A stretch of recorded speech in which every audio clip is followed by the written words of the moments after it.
Welcome to Wrestling with My Brothers, bringing wrestling from our family to yours.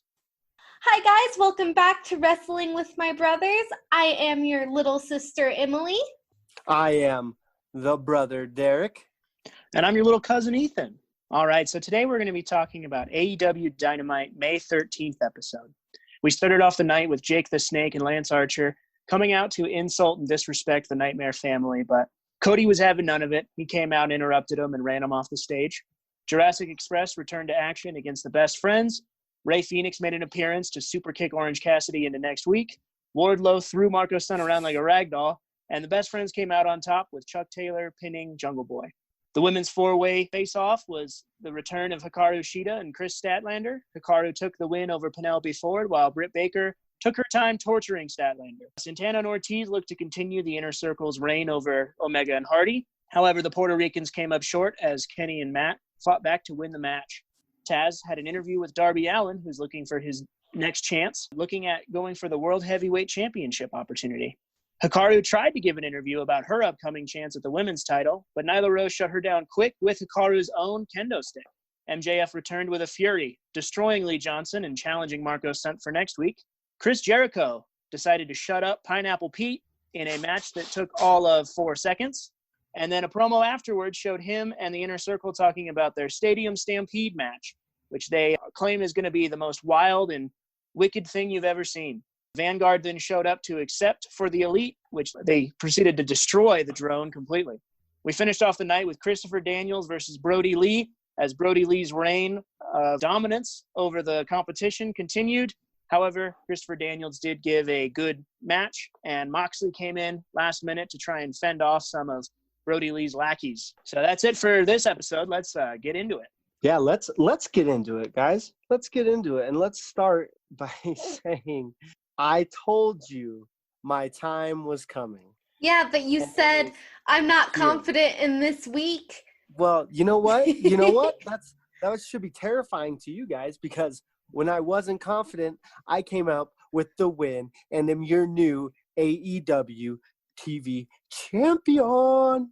I've got to give it up Bask to you. in the glory. Congratulations. I hope you enjoy it while it lasts. It won't be too long, because it'll be back where it belongs soon enough. I think it will definitely be through next week, because I think next week's pretty predictable. So it'll be fine. I'm feeling good. I am feeling like this is how it's always supposed to have been.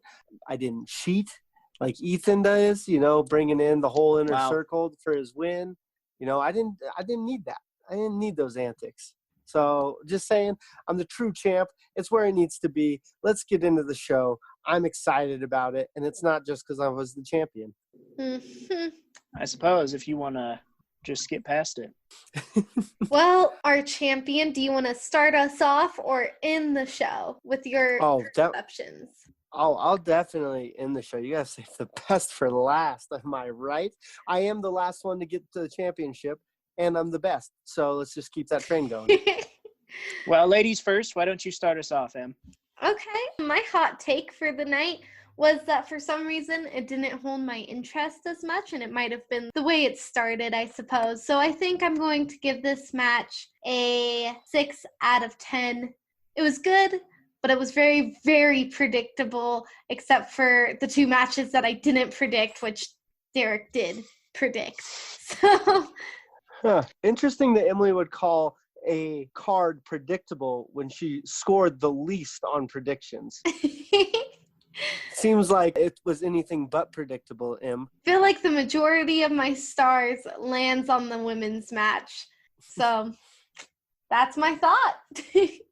Yeah, for me, I think a lot of the enjoyment and a lot of the attention grab comes from the matches.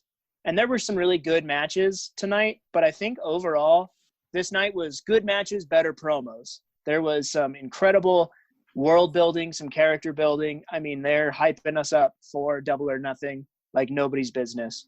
And I think when you have big characters like MJF against Lee Johnson, when you have huge characters like Chris Jericho against Pineapple Pete, some of the matches start to lack some of their luster. My overall for this one's a 7 out of 10. I liked it a little more, but there was a lot that could have been a lot better.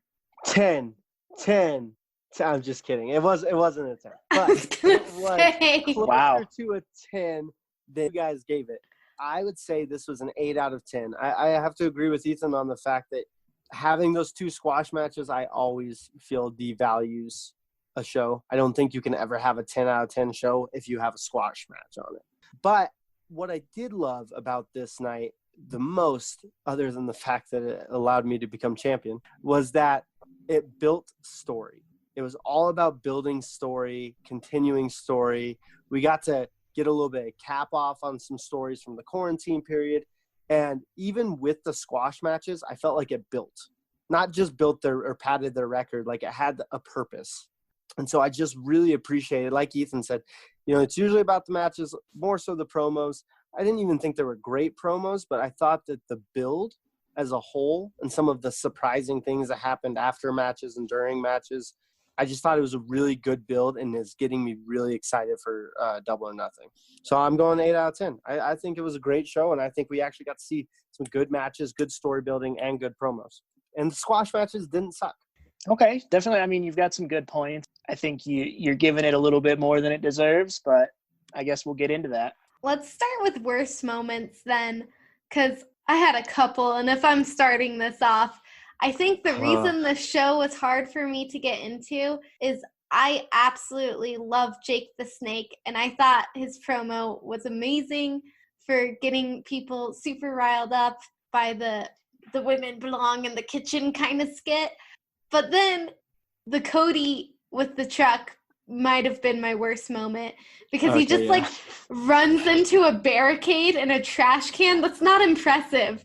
Like, why'd you even do that with the truck? Why not just walk up? It would have been way more intimidating if you rode like a motorcycle up or something where it interacted with the stage. But instead he's like, oh, I'm gonna run this truck gently-ish into a barricade and a trash can, and that's how the show started for me. So I was just kind of cringing, like, I agree with that, Em, especially because it didn't go very far. Like, it would have been one thing if he went as far as he did into the barricade and stuff, if he came from further away, but he came from this 10 feet away. Exactly. It was definitely pretty awkward. I was expecting more of a, I don't know, just drive over everything and get into the ring from your truck. But no, he really didn't do anything with it. It was just, I think they were showing off the new detail on the truck. Yeah, the new little decal on the hood. Emily, I think you stuck on that too long. Maybe that ruined it and you weren't able to bounce back. But I do agree that was a pretty low point in the show, was that specific truck moment. Maybe I did rate it a little low because I do have a hard time thinking of what match I think is the worst. Like, nothing stood out. Like you guys said, squash matches built storylines and characters. But there was something with all of the matches that drove me insane, and it was the camera work this week. Like, weird, intense zoom-ins. It just made it awkward. And I think the match that I'm blaming the cameras because I love the dynamic of these two teams, so I didn't want it to just be the match, but the Jungle Boy and Luchasaurus and Best Friends match actually felt a little sloppy to me. What? Well, okay.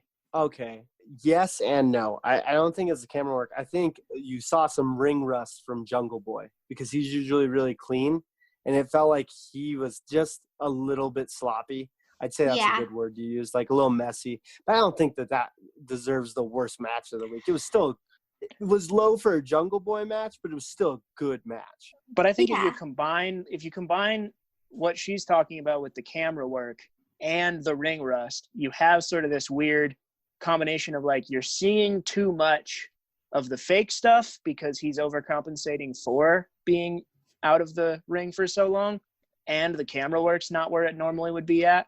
So I would agree. I thought the match felt off. I don't know if I would give it worst, but it felt off to me as well. It felt off, but definitely not worst. I mean, because the exact same thing happened in the women's match, but you don't see Emily throwing the women's match under the thought bus. The latter half of the women's match was excellent.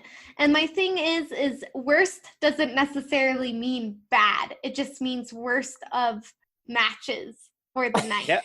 I mean, I had a really tough time even picking a worst match for the night. They were all pretty good. You got to get the Guys. magnifying glass out.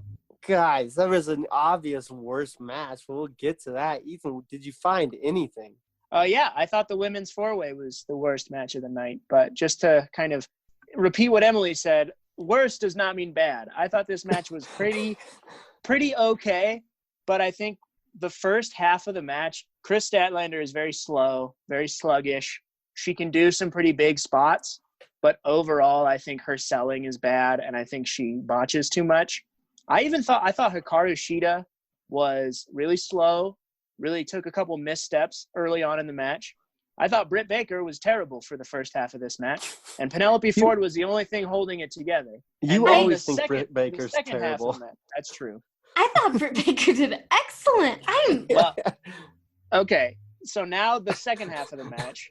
This is the issue for me. It was a good match. I even wrote down in my notes, Britt Baker is pretty good when she's not talking. So I clearly had some great praise. But I just thought the first half of the match was super slow. I could see a lot of botching. Even Hikaru Shida was slow. I could see a lot of the ring rust. And for a match that was supposed to be this like hype up of these are the 4 women that are the contenders. I mean, these are your 4 women other than Nyla Rose who are supposed to be contending for the championship.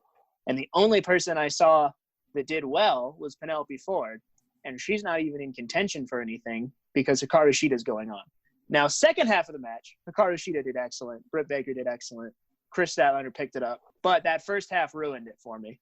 Oh my goodness, you're just wrong. Maybe Derek's right about you. I will say the women's match gave me more this week, and I guess the reason it won't land on my worst is because it was better than what it has been, because it's been an absolute train wreck, and it was better than that. But to Ethan's point, Chris Statlander botched like crazy. Like, she couldn't get any of her timing down. Some of the stuff was really very fakish, like with Britt Baker, like taking forever while being carried into a double backbreaker, some bad camera work. It felt like it could have been a really, really good match. And I feel like the only reason it's a good-ish match was because of what it's compared to. It's nothing on the level of some of the other companies' female wrestling matches that I've seen before. But this match built up like most wrestling matches do, in my opinion. It started slow, but it had great character development where Shida and Statlander paired up at the beginning, and it made you wonder, like, oh, do they have an alliance? And I thought that there was storytelling throughout the match. And the second half, I'll admit, was stronger, but like most matches, it's stronger. You're building up to it, where Penelope Ford had that back bend to like dodge a move. And Britt Baker, as much as you don't like her, I thought it was excellent that she was just on the outside, ripping off Statlander's jaw while the inner work in the ring was happening. It really brought out the heel side of her. So overall, I thought that either this match or the match that I called my worst match of the night should have been the main event. And if it was built up to as the main event, I think it would have been received better, because it was one of the only 2 matches that we had no idea what was going to happen for sure. Well, and I agree with everything you've said. But the difference is when I say it started slow, I guess I also am including it started botchy. Hikaru Shida botched Insaguri that she was supposed to miss anyways, but she was just slow and like looked like she was rusty, and I could just tell where the mistakes were happening. Not that it was slow as in like the buildup of the match, because it did have that. It was slow in the sense that they were just bad at the beginning. Bad. They weren't quotations. Smooth. They weren't smooth. It was very not smooth. And so and having it got that way towards the end. Having that ruined it for me in a night full of great matches. This is a good match. It's like a 7 out of 10, but that's the worst one of the night. Well, what about your worst moment? Obviously, we got to know your worst match. What's your worst moment? Absolutely my worst moment. I hate when these wrestlers come out and squash somebody and then call out another squash match. MJF challenging Marco Stunt is not a good build-up. That is a lame match. I'm not excited, especially because MJF is better than me, and I know it. But he's out here challenging Marco Stunt. Why aren't you challenging someone like Brody Lee or John Moxley or Darby Allin? Because he's a heel. That it plays perfectly into his character, man. If he's challenging those guys, then it's a David versus Goliath good guy story. It makes you hate him so much more, does it not? I mean, it makes me hate him as a character, but I think I said it before. These were my worst matches 2 weeks ago when we had back-to-back squash matches.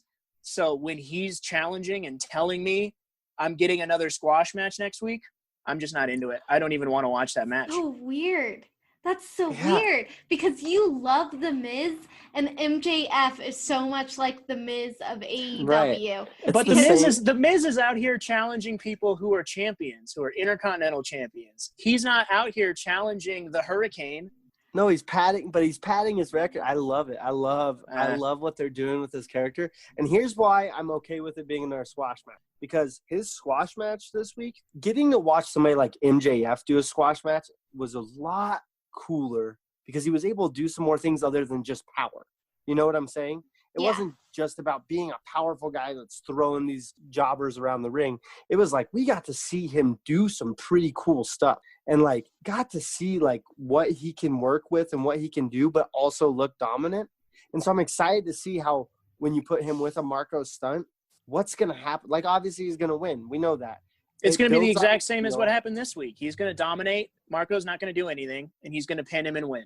That's it. That's all that's going to happen. And There's then he's going to cut any interesting stuff.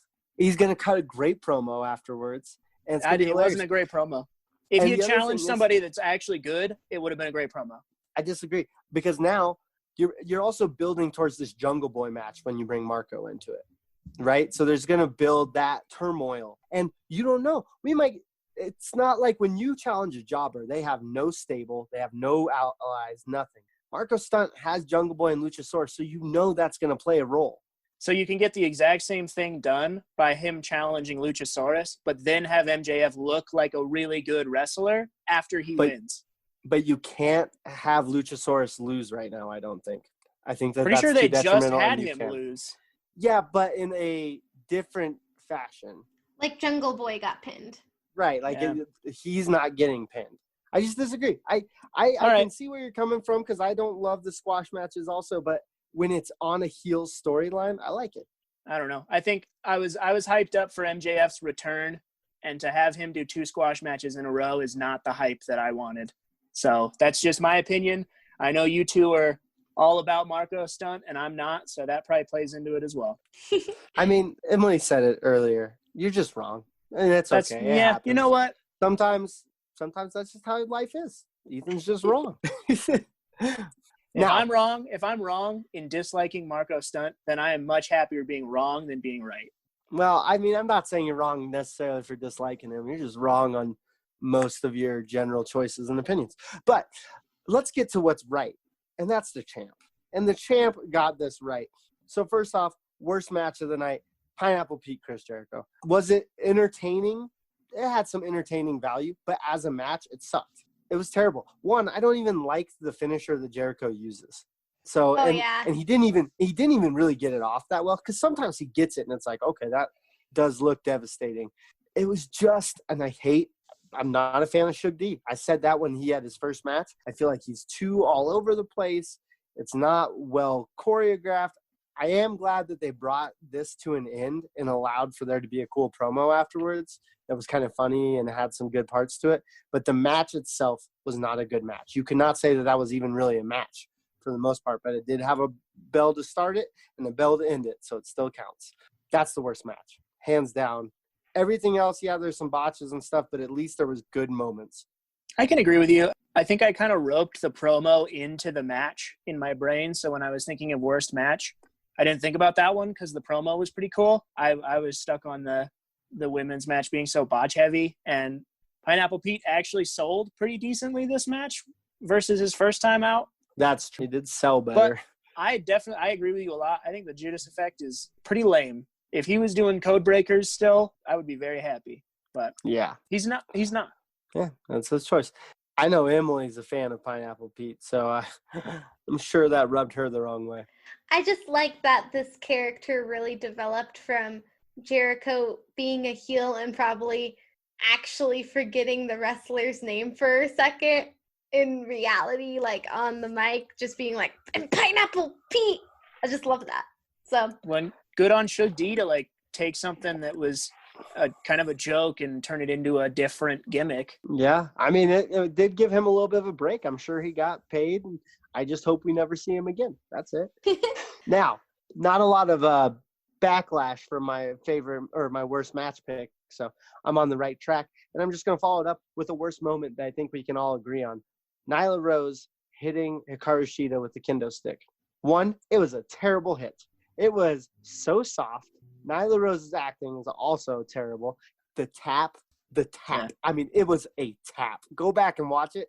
It was a boop right on the head, and she just like fell. And then Nyla tried to act all. If it would have been a swing, that would have salvaged everything. But the fact that it was a little boop killed it for me. That's actually my thing about Nyla Rose wrestling is she has a tough gimmick, and I think I disagree. I think she handles the mic really well. She sounds really fierce and intimidating, but whenever she goes for a move, she's really dainty in doing so. Like she doesn't actually want to put force behind it. So then her actually is afraid to hurt anyone, but she's trying to portray a monster who wants to destroy everyone. So It just clashes. It's not a bad worst moment. Yeah, and the thing is, I agree. On her mic work, she can be pretty aggressive and stuff. It's the fact that she was aggressive on the mic work after a very light tap. Yeah, so I think the reason that one isn't my worst moment and maybe isn't Emily's, my worst moment was because I thought MJF could be better in his promo.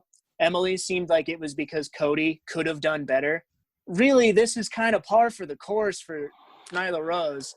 So, like, it just blows by as like, okay, well, there's another Nyla promo that didn't go so well, or another Nyla thing that didn't land quite right. So it just kind of gets written off as just another bad moment, not the worst moment. Right. I guess again, we've had this debate multiple times where it's like, are you picking worst moment because it's the worst for that character, or is it the worst of the night and moving the bar? Yeah. I can see where you guys are coming from, but that moment was just so cringeworthy, and not in the funny cringe way. Like, just like, oh, it's just bad. It was just bad. Cody followed up the truck thing by having a cool brawl with Archer. And at least MJF can deliver a good promo afterwards. Like, yes, he called out somebody, so you can say, but the promo, the words around that were good. Yeah. So, like, to me, that moment that they had, they were able to salvage. This was unsalvageable. All right, sure. Let's move on. Favorite moment. Right again. Nope. We're moving on because you had your picks. It's okay. It's all right. So what was the best moment?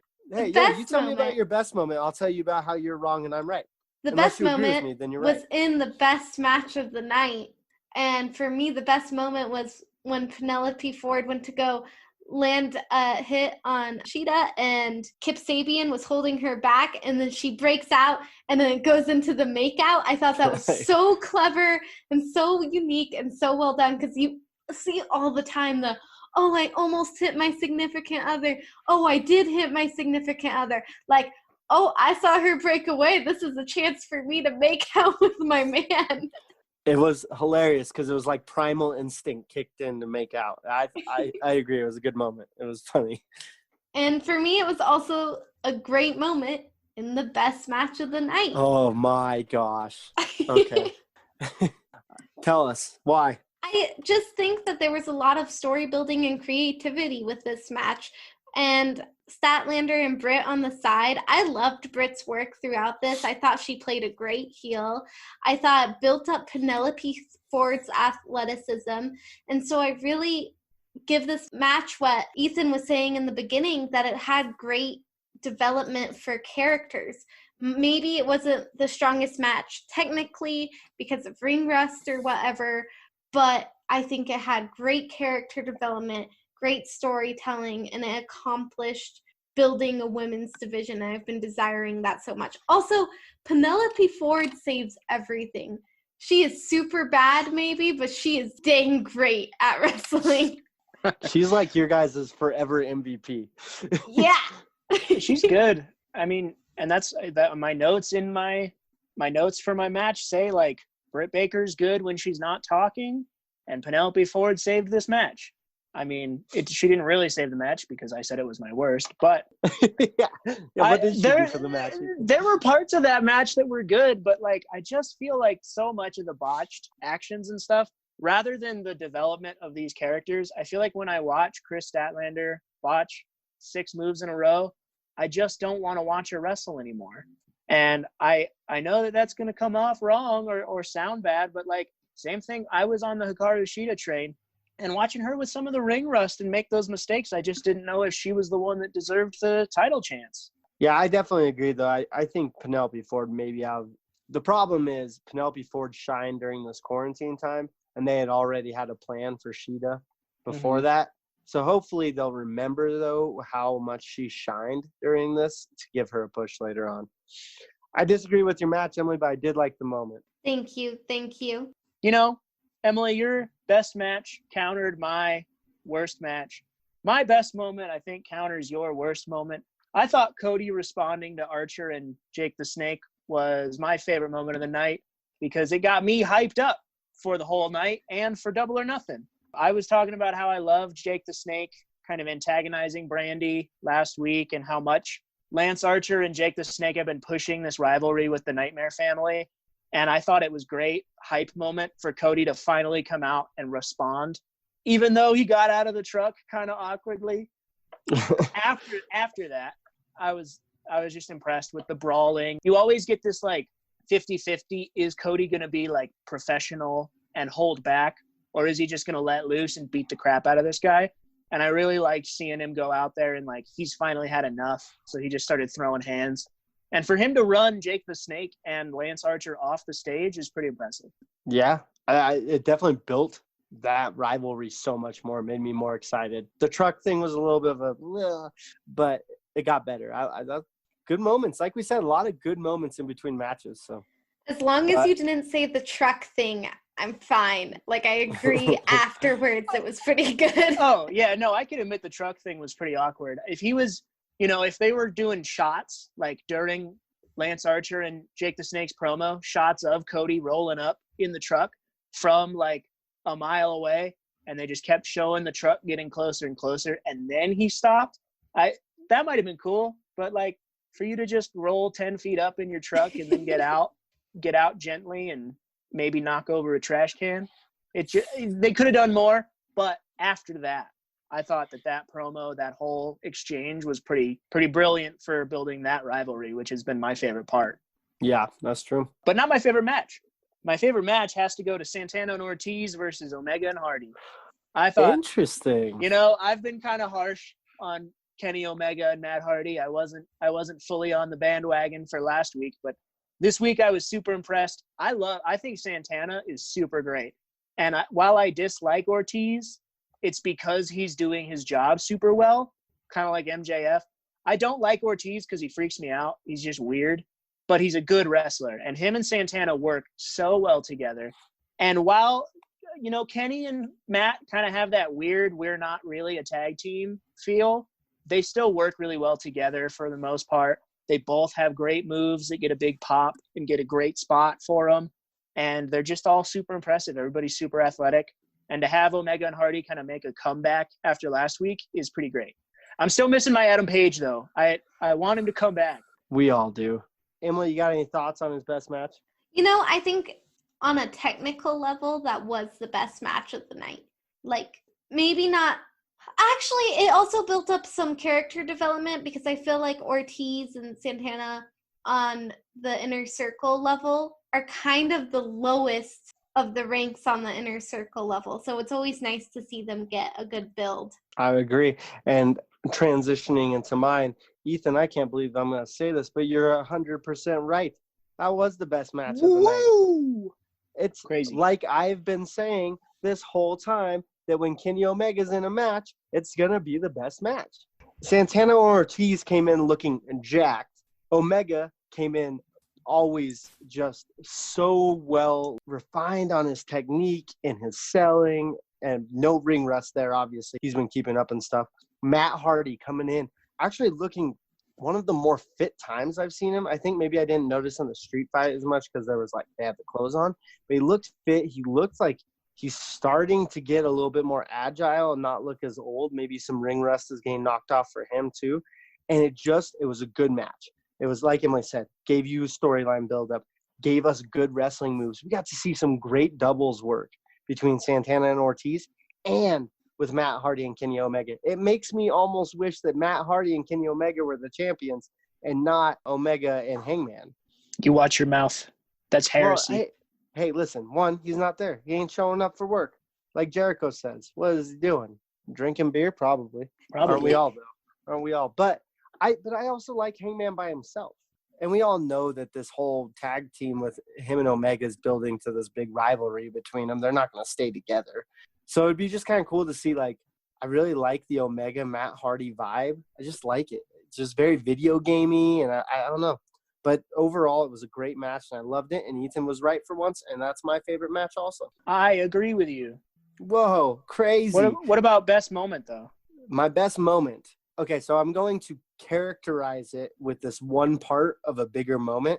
When Ray Phoenix kicked Orange Cassidy's head off of his shoulders, you saw it roll like across the ramp because he kicked him so hard out of absolutely nowhere.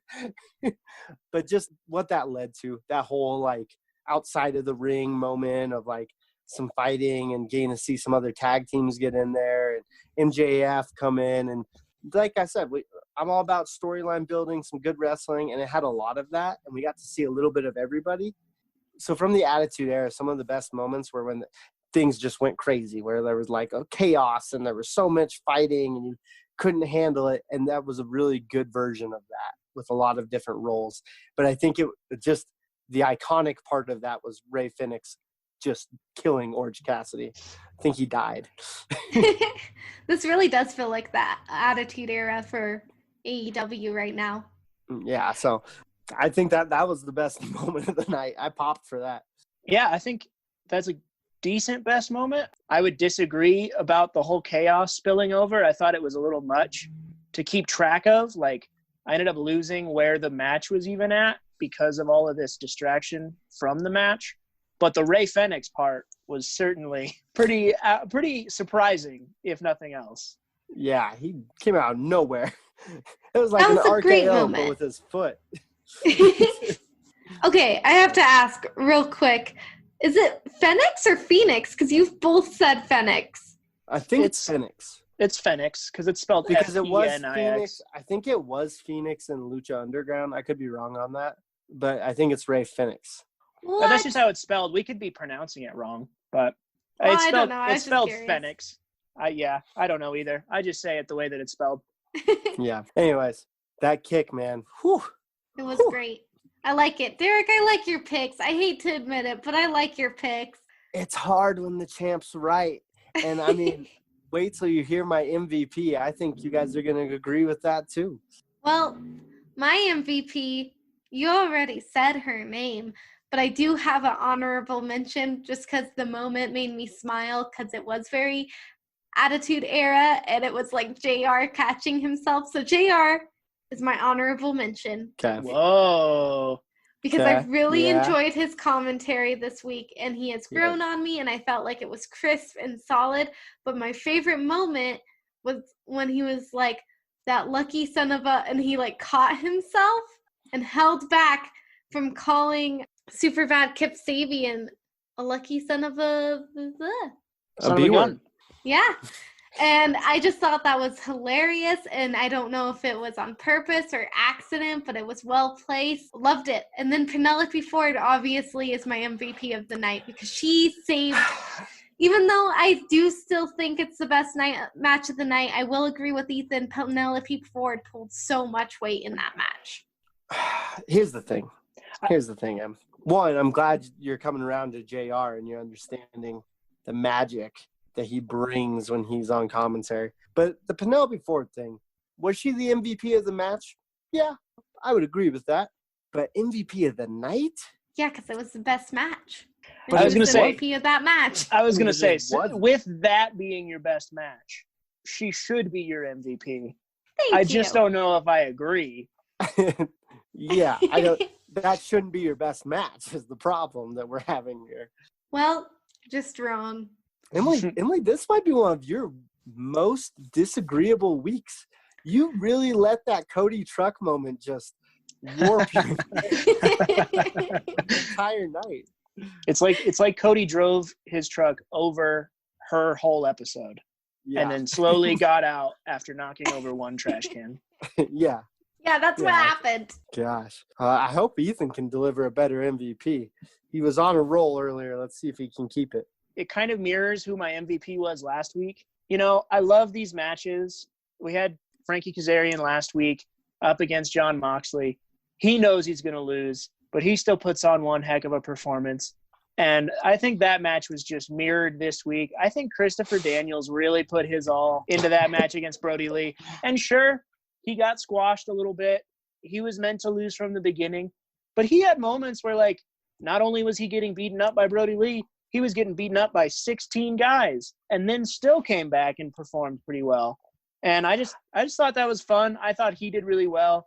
And I thought I had to kind of mirror just SCU being willing to come out here and put on these great matches that they know they're going to lose. Yeah, let's see. So Ethan's blueprint for commentating on the thing goes, okay, if a jobber's called out, worst moment, make sure SCU members get MVP. Yeah, because they work the hardest. Why don't you just go join SCU, Ethan? I will. Well, I will. I give you a hard time, but I do have to say that Christopher Daniels had moments where I even wondered for a sec if he might like pull off some crazy upset, or like if he would do something that led to Moxley and having him win. So it was definitely a really good performance. And I would say if he had a little bit more throughout the night, then maybe an MVP. Well, I think for me too, Christopher Daniels has always been like the weak link of SCU. I've always thought Frankie Kazarian and Scorpio Sky were the two strong contenders, and Christopher Daniels was always sort of just the third guy on their team. But this match kind of showed me why he's there and why he's not the weak link. Like, they're all just so strong and so good at performing that I'm impressed. Yeah. I'm not saying he was bad. I just don't think he played enough into the episode as a whole to be the MVP, which is where my guy plays into the episode as a whole. And who might that be? Well, my guy is the broken one, Matt Hardy. Here's why. One, he came out, did the whole biting thing, was great, hilarious. And somehow there was blood in his mouth. I don't know if that was planned or not, but it worked really well with the story. Second, he was part of the best match of the night, performed very well, and he made you care about a drone that it's not a real person. And he made you care about the fact that they got broken. And his facial expressions and just how much he contributed to the whole night, I thought that he was the MVP. And I've said before that sometimes Matt Hardy feels a little stiff, but I feel like they're really letting him come into his own with this character, the broken Matt Hardy, Damascus. And he just got me, man. He got me in the feels multiple times. And I thought as a performance, he did the most times in the night. I like this pick, but I told you to pick him last week. But last week, he didn't deserve it over Omega. This week, he did. Yeah, I think I'm on the same kind of boat you were with my pick. I think your pick is good, and I can definitely see where you're coming from for sure. I don't know. Matt Hardy still, to me, feels like strange, and I'm still warming up to him as a wrestler and as a character. So yeah, well, at least AEW is letting him do what he originally intended that character to be, unlike the other company. So I'm excited. I'm just happy that it doesn't feel like he's just like a big name cameo coming in. Like, he feels like they're going to have a role for him in AEW, like in the long run. And I'm really excited about it. And I think that just tonight just showed that. And just the fact that he made me care about Vanguard 1 getting destroyed just got me. Just got me. Well, Derek, I hate that I actually enjoyed all of your picks, but I did enjoy them. And usually this is the point where I'd be like, got any news for us? But no, I'm going to step on your little feet. Ouch. My toesies. I'm going to say the news thing first, and you might have something to add. But Mike Tyson is going to be the one to give the TNT belt. Like, what? You took my news, Emily. I will go ahead and elaborate on that in Derek's breaking news. So Mike Tyson is going to be given the TNT belt, like you said. Also, just something to throw out there, maybe this is more rumor stuff. Mike Tyson has released multiple workout videos of him boxing again. And, I mean, looking ferocious and terrifying. And in the last one, he said, "I'm back." So I just am feeling that that's some news that kind of plays with this, that Mike Tyson's making a comeback in an athletic way. So I don't know if that looks like in an AEW ring. Are we going to get to see a moment with him? What's that going to look like? So something to add to your news. Also, in the world of AEW, there's been some follow-up on the Cody making comments about Zack Ryder and Heath Slater's releases and how they're going to approach those guys. He had said that Heath Slater, the AEW did not want Heath Slater. He has now come back and said that that was a joke and that obviously Heath Slater is a very talented competitor and that they would be interested in him. Dang. Sounds good to me. Those are my news. Emily, I hope that felt good, taking away my Mike Tyson one. Did. I knew That's more. some cool news. I like all three of the guys that you talked about in news. Mike Tyson's Yes. always fun. Zack Ryder might be one of my favorites from the other company, and Heath Slater's got kids. Yeah, can't deny that. In another side of news, we have our match card for next week. Ooh. Well, the only news we're going to be hearing is, and still reigning, defending. In your wildest dreams, buddy. All right, let's get into that. Let's get into what we got next time. We have Orange Cassidy versus Mr. Superkick himself, Ray Fenix. Should we go champ first? Easy picks. I think we're gonna have a Ray Fenix win. Oh no, Orange Cassidy's taking the win. Just disagree. As much as I hate to go against my guy, I don't think there's any way that Ray Fenix doesn't win. Unfortunately, I love Orange Cassidy, but I think Ray Fenix is going to win pretty handily. Also, he decapitated Orange Cassidy's head, so I don't even know if Orange Cassidy was able to show up at the match. What's cool is we're kind of seeing an extension of like Orange Cassidy and Pac kind of had a little bit of that rivalry, and now you've got the Death Triangle kind of coming back into things. Mm-hmm. So it's exciting who knows? stuff. Who knows? Maybe we get a little Pentagon Jr., little Pac, best friends come out. I think it'll be an exciting match. I just think Ray Fenix is going to win. And it's leading to that ladder match, which is exciting because it's like Orange or Double or Nothing, isn't it? Like Orange Cassidy, Ray Fenix, and there's two others. And it's kind of like a Money in the Bank. Oh, and then it's Darby Allin. I can neither confirm nor deny your claims. Yeah, I don't know. I think the winner of the match gets a contract for the championship or something like that. It's like it's the equivalent of Money in the Bank, but with a chip. But I can't remember who the fourth is because I know it's Ray Fenix, Orange Cassidy, and Darby Allin. And I think it's going to be 9 in total. They just haven't announced everyone. Cool. Yeah, so that'll be super exciting to watch. But anyways. Well, we're getting a little ahead of ourselves. That's why I'm picking Ray Fenix. The next match that has been announced, good old MJF versus Marco Stunt. Well, fun size is everything, but it's not better than MJF. So MJF is my pick. MJF, obviously. Oh, you guys know my intense love for Marco Stunt burns so bright. But I just gotta pick MJF. Yeah, you don't want to lose. But next we have Jon Moxley versus Henchman 10, number 10.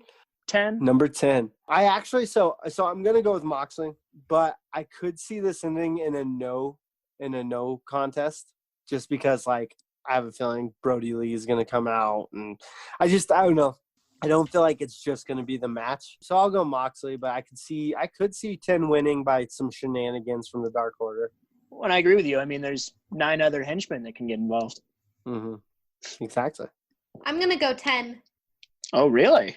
I just feel like the storyline of Brody Lee is the disrespect of taking the belt. There's no way there's not going to be shady business where it disrespects Jon Moxley even more. Okay. All right. I can see that. You know what? You're not out of the woods, Em. I think that's a good pick. I think that's an okay pick. But the last match that's been confirmed is Sammy Guevara versus Matt Hardy. Yeah. Well, you don't get Jon Moxley, of course. Ethan just takes both of them. Whoever wins, John they're Moxley. both good picks. John Moxley. But the fourth match is Sammy Guevara versus Matt Hardy. Matt Hardy. Yeah, Matt Hardy. It would be bad if they made Sammy win after that neck injury. Mm-hmm. I could see Sammy winning. This is a tough one for me because I've said it like 4 times when we've been talking about Sammy Guevara matches. He loses so much that I feel like he has to have a win. So I got to go Sammy. I can't. Eventually, if I just say Sammy wins all the time, eventually he's going to win. Oh, oof. Well, there's a lot of of variance on this card already. But all right, that's what we got coming up for next week. So is there not, and maybe I misheard this, is Best Friends not going against Private Party next week? I haven't seen any confirmation, but because I thought that was in there, but I could be wrong. I don't know. It was not on the list of confirmed matches that I had. So okay, well then we won't pick it. But I would have picked the Best Friends just so it's out there. Same. Weird. All right. Good. Well, that belt's staying. It's staying. It's staying at home. Doubtful. I hope it doesn't. All right. That concludes this episode of Wrestling with My Brothers. And boy, was it a fight. Thanks for listening to Wrestling with My Brothers. We hope to catch you next time.